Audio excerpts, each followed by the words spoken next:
प्रत्येक मुद्द्यात जात आणि धर्म ओढणं ही भाजपची जुनी युक्ती आहे। टिपू सुलतान वादावरून हर्षवर्धन सपकाळ यांनी राज्य सरकारवर टीका केली। उद्धव ठाकरे यांचे धाकटे पुत्र तेजस यांची प्रकृती अचानक बिघडली आहे। ते 3 दिवसांपासून रुग्णालयात दाखल आहेत। मुंबईतील रिलायन्स रुग्णालयामध्ये उपचार घेत आहेत। उद्धव ठाकरे रुग्णालयात पोहोचलेत।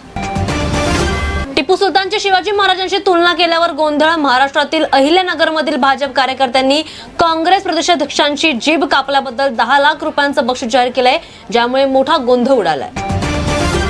मुलुंड मेट्रो अपघातानंतर एकनाथ शिंदे यांनी मोठी कारवाई केली। MMRDAच्या एका अभियंत्याला निलंबित करण्यात आलाय आणि एका कंत्राटदाराला 5 कोटी रुपये दंड ठोठावण्यात आलाय। उल्हासनगरमधील एका सावकाराने अतिरिक्त व्याज न दिल्याबद्दल एका तरुणावर क्रूरपणे हल्ला केलाय। त्याचे कपडे काढून त्याला मारहाण केली आहे। नग्न व्हिडिओ बनवल्यानंतर त्याने त्याचं गुप्तांग कापण्याचीही धमकी दिली। मुलुंड मेट्रो अपघातात आतापर्यंत प्रकल्प संचालकांसह 5 जणांना अटक करण्यात आली आहे। स्लॅब कोसळल्यामुळे एकाने जीव गमावलाय, 3 जण जखमी। महापौरांना नागरी समस्यांपेक्षा फक्त बांगलादेशी घुसखोरांच्या समस्येची चिंता। आदित्य ठाकरे यांनी ऋतू तावडे यांच्या कृतीवर प्रश्नचिन्ह उपस्थित केलंय। मेट्रो बांधकामामुळे ठाणे घोडबंदर आणि भिवंडीचा प्रवास धोकादायक झालाय। मुलुंड अपघातानंतर चालक आणि प्रवाशांच्या सुरक्षिततेचा प्रश्न उपस्थित केला जातोय। महाशिवरात्रीला मुंबईतील सर्व शिवमंदिरांमध्ये भाविकांची मोठी गर्दी दिसून येते। रात्रीपासूनच मंदिराबाहेर लोक जमलेत।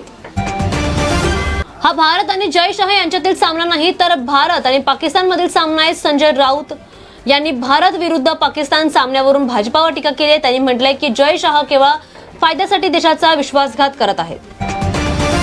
महाशिवरात्रीला विरार आणि वसईतील मंदिरांमध्ये सुद्धा भाविकांनी गर्दी केली आहे।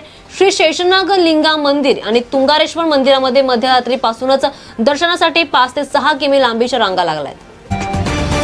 कर्जत लोकल ट्रेनमध्ये 14 वर्षीय मुलीचा विनयभंग केल्याच्या आरोपाखाली कुर्ला रेल्वे पोलिसांनी 35 वर्षीय व्यक्तीला अटक केली आहे।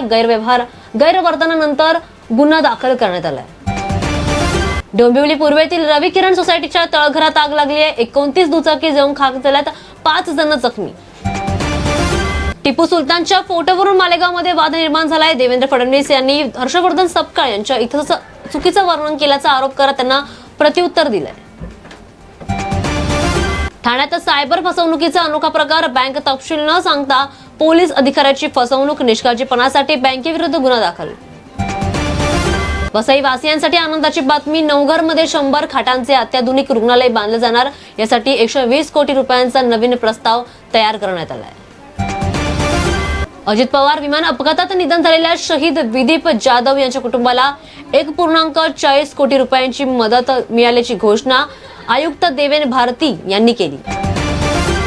जे रुग्णालयातील 200 निवासी डॉक्टर त्यांच्या मागण्यांसाठी 16 फेब्रुवारीपासून उपोषणाला बसणार। आरोग्य सेवांवर परिणाम होण्याची शक्यता।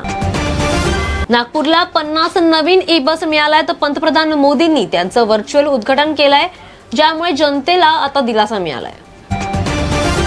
नवी मुंबईतील अँडा पॉइंट येथे एका भेगवान टेम्पोची बॅरिकेडला धडक झाली आहे, ज्यामुळे 2 गाड्यांवर जड पाईप पडलाय। दोघांना वाचवण्यात आलाय। चालकावर गुन्हा दाखल करण्यात आलाय।